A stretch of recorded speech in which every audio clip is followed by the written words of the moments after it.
Dear students, today we are going to start a new chapter whose name is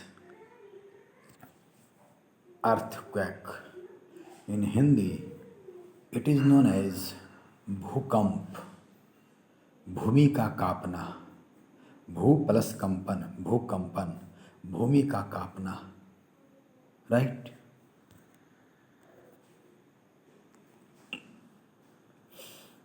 First come over natural phenomenon. Question is this कि what do you mean by a natural phenomena? एक natural phenomena किसको कहते हैं? Then simply we used to say a phenomenon performed by nature. वह phenomena जो nature के द्वारा किया जाता है, जो मनुष्य के द्वारा नहीं किया जा सकता, जो मैन मेड नहीं होता है, जो आर्टिफिशियल नहीं होता है, वो जो नेचुरल होता है, that very phenomena is known as natural phenomena, right? Then we use to say a phenomenon performed by our nature which is non artificial, artificial नहीं हो, नॉन आर्टिफिशियल हो, मीन्स नेचुरल हो, and which is not produced by humans, जो मनुष्यों के द्वारा नहीं produce किया जाए, that very phenomena is known as natural phenomena. Now see here, these are not produced by humans, but these can affect humans. यह जो फेनोमेना है जिसको नेचुरल फेनोमेना आप नाम दे रहे हैं, यह ह्यूमन के द्वारा प्रोड्यूस नहीं किया जाता है, लेकिन ह्यूमन को अफेक्ट किया जा सकता है, right? This very natural phenomena is of two type, means these natural phenomena are of two types. Mainly here we have to study about two types. One is meteorological phenomena. वैसा phenomena, वैसा natural phenomena जो मौसम बदलने के साथ बदलता है. Cyclone, incoming of cyclone, you have studied in SST, right? Thunder storm, right? You have studied also in geography. These two topics, these are natural phenomena and which take place, which occur due to change in weather. That's why we used to say natural phenomena which takes place due to weather, due to change in weather, are known as meteorological phenomena. Different examples are thunderstorm, cyclone, right?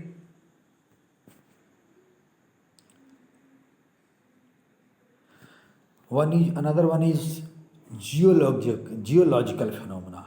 Geological phenomena means भूगर्भिक phenomena, means भूमि के जो गर्भ में हो, means भूमि जमीन के अंदर हो. Then we used to say natural phenomena which takes place inside our earth or near to surface of our earth, जो कि अर्थ के अंदर हो या अर्थ के सरफेस के जस्ट अर्थ के सरफेस के पास हो बट अंदर हो, they are known as geological phenomena. Different examples are eruption of volcano, ज्वालामुखी का आना, and earthquake. These are natural phenomena, these are geological phenomena, right?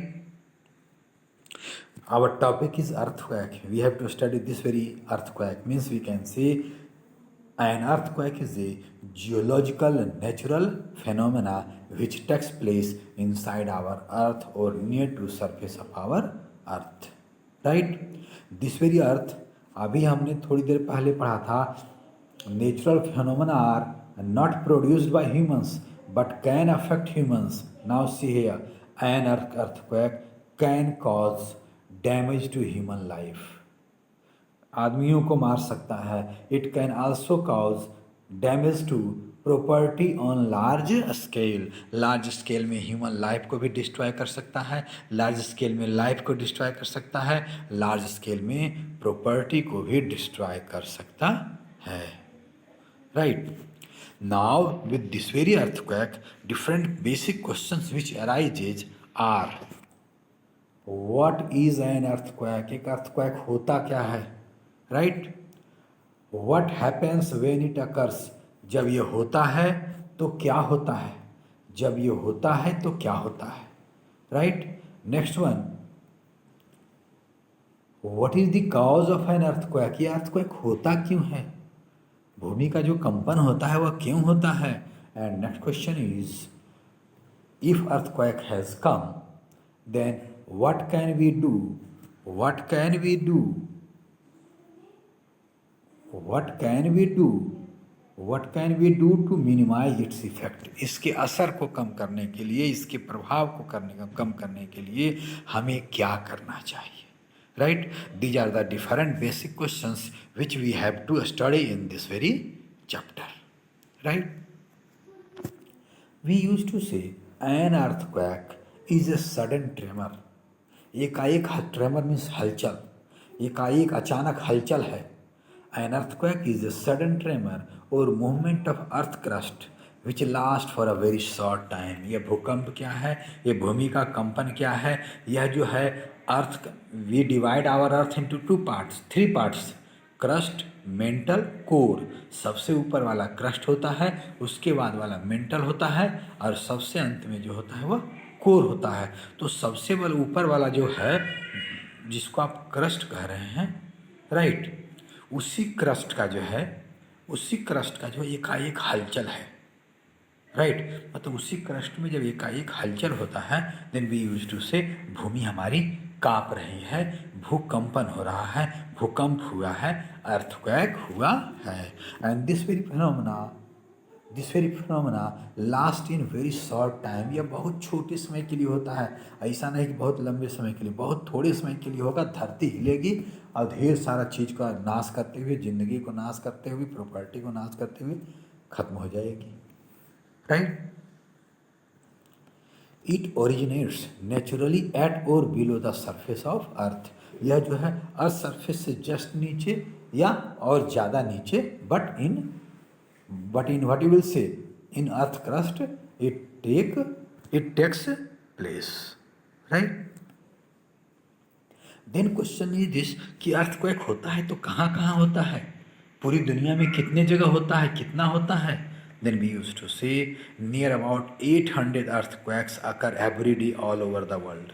इस पूरी दुनिया में टोटल 800 earthquakes पर डे होते हैं, लेकिन उसमें से ज़्यादातर मैक्सिमम 99.99% जो अर्थक्वेक होता है, they are very weak, only few are destructive in nature. केवल कुछ ही होते हैं जो कि हानि पहुंचाते हैं। Right, many earthquakes occur before and after main shocks. कुछ ऐसे अर्थक्वेक होते हैं, अगर मान लीजिए जो है अर्थक्वेक अभी हुआ है, तो कुछ ऐसे होते हैं जो अभी हुआ उससे पहले भी होते हैं, राइट, और कुछ ऐसे होते हैं जो अभी हुआ उसके बाद आते हैं। तो उसमें से एक मेन होता है जिसको हम लोग कहते हैं मेन शॉक।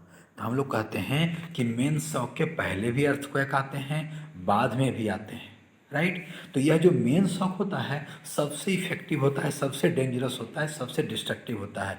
इसके पहले आने वाले भी कमज़ोर होते हैं, इसके बाद आने वाले भी कमज़ोर होते हैं। इट मीन दैट अर्थक्वेक जो है शुरू में उसकी जो है सबसे पहले आएगा, उसकी इफिशियंसी, उसकी जो है उसका जो है यू कैन से पावर बहुत कम रहेगा, धीरे धीरे बढ़ते जाएगा, बढ़ते बढ़ते बढ़ते अब एकदम मैक्सिमम हुआ, वही मैक्सिमम वाला मेन शॉक कहलाता है। उसके बाद फिर धीरे धीरे घटते घटते घटते घटते खत्म हो जाता है। बट कितने देर में खत्म होगा, कितने देर तक पहले से मेन शॉक के पहले कितना देर तक फोर्स आता रहा है, we can't tell about that. 1 hour भी हो सकता है, 1 मिनट भी हो सकता है, 1 आवर भी हो सकता है, 1 डे भी हो सकता है, 1 ईयर भी हो सकता है, right. But at the time of main shock, before main shock waves comes, after main shocks again waves comes।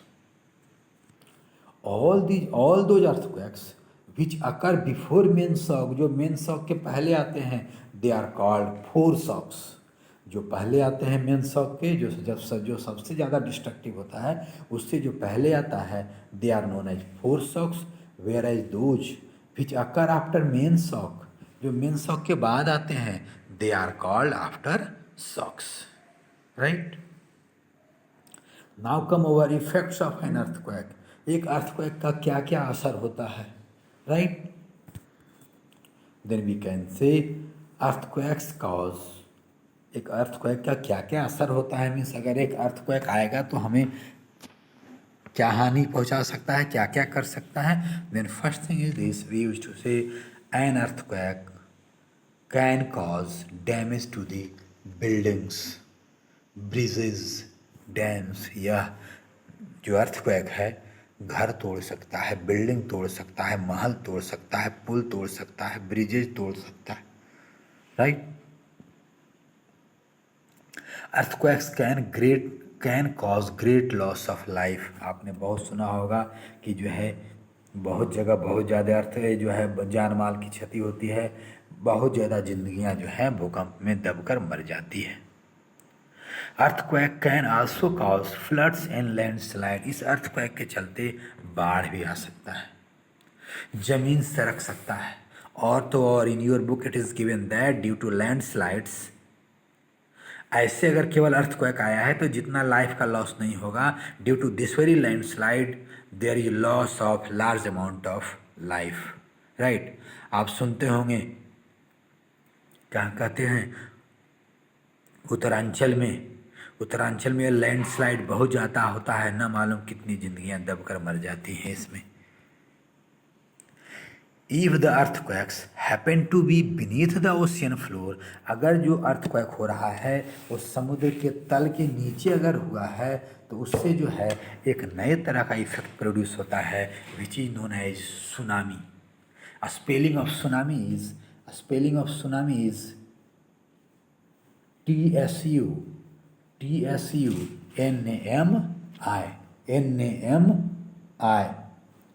Right. यहाँ पर टी साइलेंट है। आपको मैं बता दूं कि यह जो सुनामी आता है ये समुद्र में आता है तो समुद्र का पानी जो है ना खूब तेज़ी से भागता है। समुद्र का पानी एक तो जो है उसके पानी का भागने का स्पीड बहुत अधिक हो जाएगा, near about 160 kilometre per hour, and यह पानी बहुत ऊपर 10 मीटर से लेकर के 5 मीटर से लेकर के 80 मीटर ऊंचा तक बहते आएगा।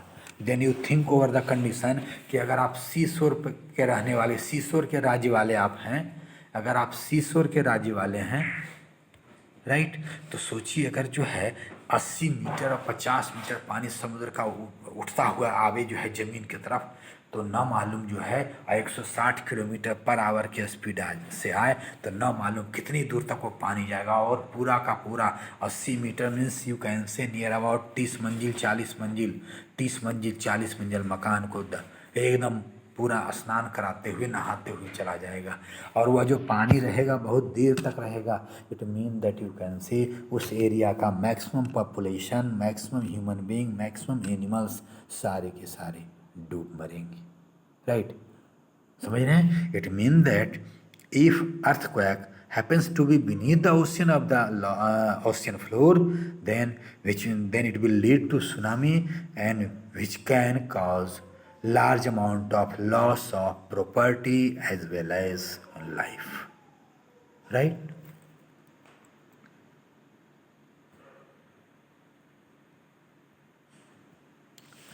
नाउ क्वेश्चन है दिस, हमने अर्थक्वेक क्या होता है वह जान लिया, अर्थक्वेक के क्या क्या इफेक्ट होंगे, क्या क्या असर होंगे वो जान लिया। Now come over what is the cause of an earthquake, ये अर्थक्वेक आता क्यों है, किस कारण से आता है। देन वी यूज टू से cause of an earthquake is production of disturbance in deep down inside the uppermost layer of the earth। अर्थ का जो सबसे ऊपर वाला लेयर है उसके अंदर में जो है जमीन के अंदर डिस्टर्बेंस प्रोड्यूस होता है, हलचल प्रोड्यूस होता है, राइट। वही हलचल जो है अर्थक्वेक कहलाता है, राइट। तो अपरमोस्ट लेयर ऑफ अर्थ को जो हम लोग कहते हैं lithosphere. It means that we can say cause of an earthquake is production of disturbance in deep down inside the uppermost layer of the earth। अर्थ का जो अपरमोस्ट लेयर है उसके अंदर जो है डिस्टर्बेंस प्रोड्यूस होता है, वही जो है अर्थक्वेक कराता है, right.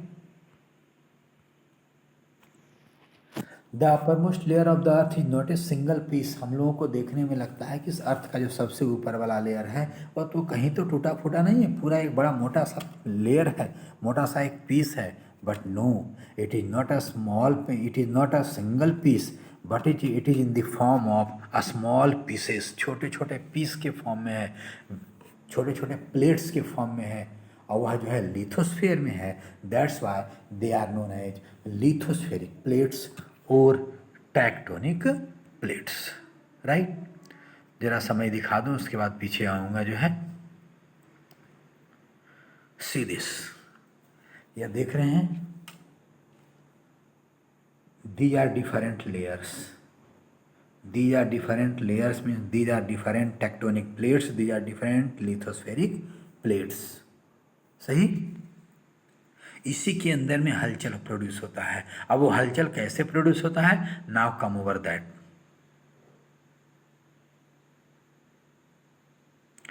The outermost layer of earth is not a single piece, but it is in the form of small pieces, small plates, which are known as lithospheric plates or tectonic plates.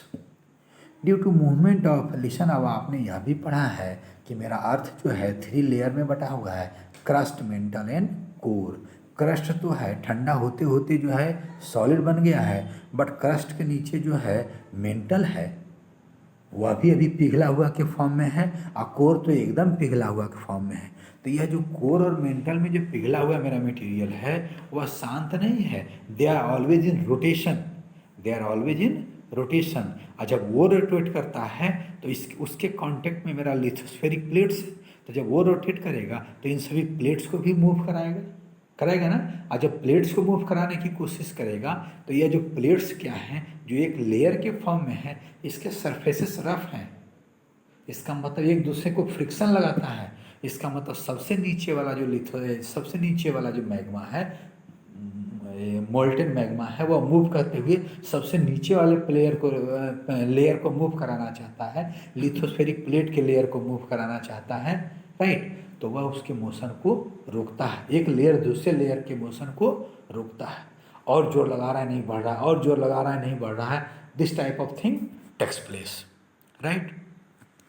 Due to movement of molten magma inside the earth, due to movement of molten magma inside the earth, these plates also move very slowly. ये plate भी जो है वो move कराने की कोशिश करता है. राइट. लेकिन यह मूव ड्यू टू फ्रिक्शन, उसका ऊपर वाला लेयर उसको रोकता है, उसका ऊपर वाला लेयर उसको रोकता है. राइट. तो अब क्या है, जोर लगा रहा है. अब क्या है कि धीरे धीरे मूव करेगा, फ्रिक्शन को ओवरकम करेगा और धीरे धीरे मूव करेगा. Right. Due to movement of molten magma inside the earth, these plates also move very slowly throughout the year. Right. Movement of these plates, यह प्लेट के मूवमेंट के चलते cause movement of surface of earth. तो जब सबसे नीचे वाला layer move करेगा तो वह अपने ऊपर वाले को मूव कराएगा, वह अपने वाले लेयर को मूव कराएगा, वह अपने वाले लेयर को मूव कराएगा. इस तरह से सबसे ऊपर वाला लेयर है जिस पर हम लोग रहते हैं, हमारे लोग का घर है, वह भी मूव करेगा. और जब वह मूव करेगा देन व्हाट विल हैपन, मेरा घर भी मूव करेगा. राइट. और आगे क्या होता है देखो जरा सा. At the time of movement of these plates over each other, the rough surfaces of the plates get interlocked with each other due to friction. Friction के चलते एक दूसरे से प्लेट जो है इंटरलॉक हो जाता है. राइट. अब नीचे वाला मैग्मा मूव कराना चाह रहा है लेकिन मूव नहीं कर रहा है, और जोर लगाया नहीं मूव करेगा. जब एक इतना जोर लगा देगा कि मूव कर जाएगा, तब क्या होगा, जब एकाएक मूव करेगा then what will happen, vibrate करेगा नहीं करेगा. Yes, surface will vibrate when energy possessed by the plates due to moving magma overcomes friction. जब फ्रिक्शन को ओवरकम करता है, फ्रिक्शन पर काबू पाता है, देन दीज प्लेट्स ऑसिलेट्स, यह प्लेट जो है ऑसिलेट करने लगता है लाइक अ वेव. जैसे वेव में कोई चीज़ ऑसिलेट करता है, ठीक उसी तरह ये भी ऑसिलेट करने लगता है. और इसके ऑसिलेशन के चलते एक वेव प्रोड्यूस होता है which is known as shock wave और सिस्मिक वेव्स. फिर से ध्यान से सुन लो. मोल्टेन मैग्मा मूव कराना चाह रहा है, नहीं मूव करा रहा है क्योंकि एक लेयर दूसरे लेयर के मोशन को अपोज कर रहा है. मोल्टेन मैग्मा और फोर्स लगाया, अभी भी रोक लिया, और लगाया अभी भी रोक लिया, और लगाया अभी भी रोक लिया. एक समय इतना ज़्यादा फोर्स हो जाता है कि जब रोक नहीं पाता है, मीन्स फ्रिक्शन पर फ्रिक्शन को तोड़ देता है, देन व्हाट विल हैपन, एकाएक से तेज़ी से आगे बढ़ेगा तो वो हलचल जैसा होता है। हलचल जैसा होता है मीन्स आगे पीछे मूव करता है, और जब आगे पीछे मूव करेगा सबसे नीचे वाला लेयर मूव किया, उसके ऊपर वाला भी करेगा, उसके ऊपर वाला भी करेगा, और इस तरह से मेरा अर्थ सरफेस का जो सबसे ऊपर वाला लेयर जिस पर हम लोग रहते हैं उसमें भी हलचल हो जाता है, वह भी आगे पीछे मूव करने लगता है। और जब वो आगे पीछे मूव करने लगेगा तो क्या कहेंगे, भूमि कांपने लगी है, और नॉट, भूमि कांपने लगी है मीन्स भूकंपन has arisen, means earthquake has arisen. तो मेरा घर क्या होगा, जब अर्थ का ऊपर लेयर भी कांपने लगेगा तो हमारा और आपका घर भी कांपेगा, पुल भी कांपेंगे, ब्रिजेस भी कांपेंगे, and due to this very कंपन, due to this very shaking, हलचल के चलते जो है there is production of crackings, और ज़्यादा अगर हलचल हो तो टूट भी जाते हैं, बहुत ज़्यादा हलचल होता है तो पूरे के पूरे बिल्डिंग स्वाहा हो जाता है, पूरा का पूरा शहर स्वाहा हो जाता है, right. When energy due to oscillation reach over the surface of the earth, they shakes ground, they shake ground, ground को shake करता है, buildings को shake करता है, bridges को shake करता है, which are present over it. When energy due to oscillations reach over the surface of the earth, they shake ground, buildings, bridges present over it. Right? देखो ना, सबसे नीचे वाला जो लेयर है, सबसे नीचे वाला लेयर, उसके नीचे मैग्मा है, उसको मूव कराए वो सबसे ज़्यादा मूव करेगा, उससे ऊपर वाला थोड़ा कम मूव करेगा, उससे और कम, उससे और कम, इसके ऊपर बिल्डिंग है वह भी मूव करेगा, बट इट विल ऑसिलेट। अब ऑसिलेट करेगा तो जब आपका बिल्डिंग ऐसे ऐसे आगे पीछे नाचेगा तो क्रैकिंग होगा या नहीं होगा, बहुत ज़्यादा नाचेगा तो टूट भी जाएगा, राइट, क्लियर।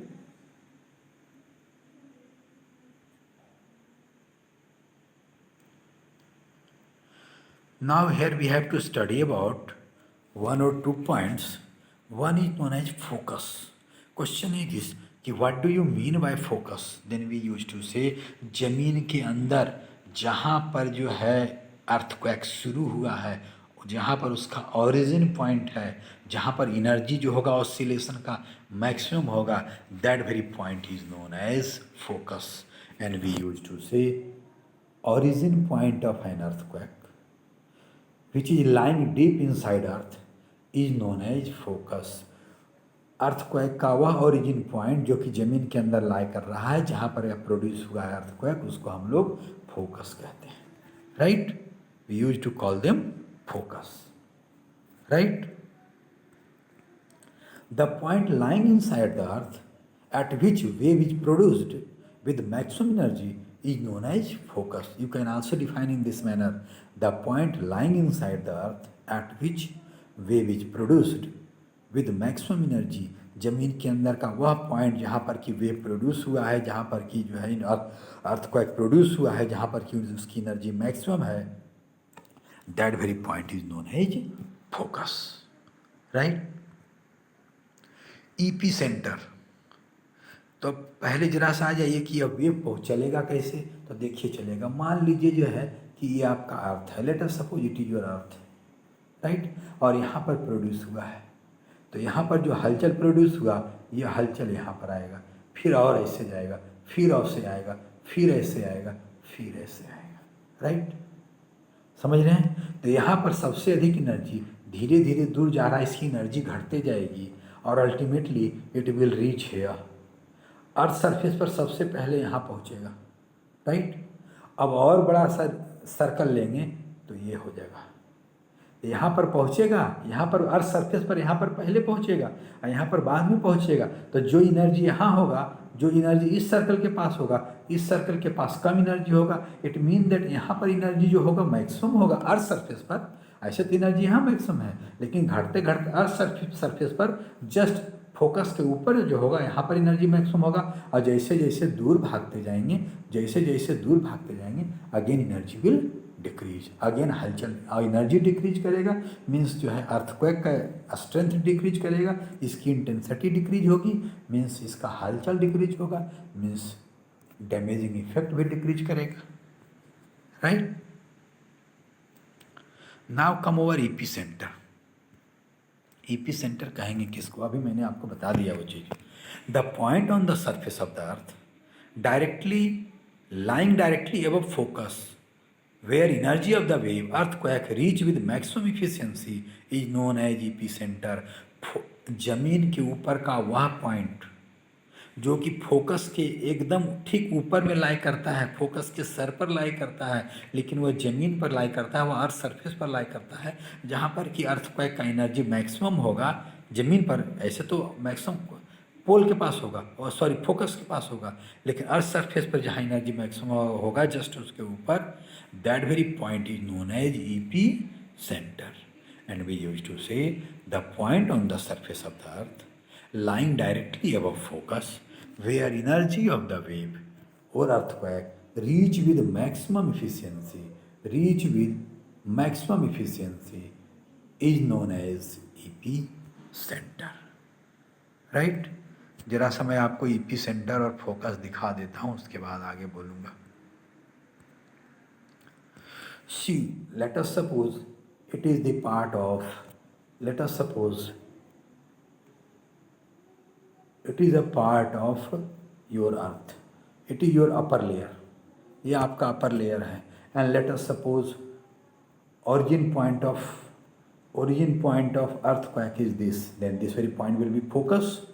अब जो है इसकी इफिशियंसी ऐसे भागते जाएगी, तो सबसे पहले कहाँ पहुँचेगा? सरफेस ऑफ द अर्थ में जो है जस्ट फोकस से ऊपर लाई करेगा। इस पॉइंट का हमने नाम क्या दिया? EP centre. अर्थ सरफेस पर सबसे पहले यहीं पहुँचेगा, और इसको जो दूर रीजन पे पहुँचेगा और जो दूर पॉइंट पर पहुँचेगा वहाँ पर इफिशियंसी कम होगी। Right? Then we use to say the point on the surface of the earth lying directly above focus where energy of the wave earthquake reach with maximum efficiency is known as epicenter। जमीन पर earth surface पर वह point जो कि focus के एकदम ठीक ऊपर हो, फोकस के सर पर हो, जहाँ पर कि एनर्जी अपने या कभी अर्थक्वेक अपने मैक्सिमम एनर्जी के साथ पहुँचेगा, अर्थक्वेक सबसे पहले पहुँचेगा, that very point is known as epicentre. Then you can define epicentre as a point lying over the surface of the earth, lying directly above focus where an earthquake reaches first over the surface of the earth is known as epicenter। Or you may define in this manner: the point on the surface of the earth lie directly above focus where energy of the wave earthquake reach with maximum energy efficiency is known as epicenter। Right? Maximum damage takes place in the region of epicentre. तो सबसे earth surface पर सबसे पहले EP centre के पास पहुंचेगा, सबसे अधिक energy के साथ ईपी सेंटर के पास पहुंचेगा, तो डैमेजिंग इफेक्ट भी सबसे ज़्यादा वहीं होगा। That's why we use to say maximum damage takes place in the region of epicentre. As we move away from the region of epicenter, जैसे जैसे हम लोग epicenter से दूर भागते जाएंगे, intensity of earthquake decreases and accordingly its harmful effect also decreases। जैसे जैसे epicenter से हम लोग दूर भागते जाएंगे, जैसे देख लो जरा सा, मान लो कि ये है origin point of an earthquake है, ये इमेजिन करो ओरिजिन पॉइंट है, वेव यहाँ पहुँचा, वेव यहाँ, और ये अर्थ सरफेस है। यहाँ पर सबसे अधिक एनर्जी, उसके बाद यहाँ पर एनर्जी पहुँचा, फिर और कम एनर्जी यहाँ पहुँचा, और कम एनर्जी यहाँ पहुँचा, और कम एनर्जी यहाँ पहुँचा। देन सी है जो फोकस के डायरेक्टली लाई कर रहा है अर्थ सरफेस पर, यहाँ पहुँचा है वेव या नहीं पहुँचा, इसी को ईपी सेंटर कहेंगे। फिर और वेव आगे भागेगा, और वेव आगे भागेगा तो यहाँ पहुँचेगा। राइट? तो यहाँ पर जो इस लेयर पर पहुँचेगा, इस वाले लेयर पर पहुँचेगा, या तो मिनिमम एनर्जी इस लेयर से कम एनर्जी पर पहुँचेगा, मतलब यहाँ पर जो वेव पहुँचेगा ज़्यादा रहेगा, और यहाँ पर जो पहुँचेगा कम रहेगा, और तो यहाँ और कम हो जाएगा। इसका मतलब जैसे जैसे हम लोग जो है जैसे जैसे ईपी सेंटर से दूर भागते जाएंगे, strength of an earthquake, damaging effect of an earthquake will decrease. Right? See this very figure. This is the point of, this is your focus, means origin point of an earthquake, right. सबसे energy सबसे ज़्यादा यहीं पर maximum होगा, means this is the origin point of earthquake, this is the origin point of focus, this is the point eight which energy produced will be maximum, this is the point eight which shock waves, seismic waves will be produced. दूर भागते जा रहा है इसकी energy कम होते जा रही है, दूर भागते जा रहा है इसकी एनर्जी कम होते जा रही है, दूर भागते जा रहा है इसकी एनर्जी कम होते जा रही है।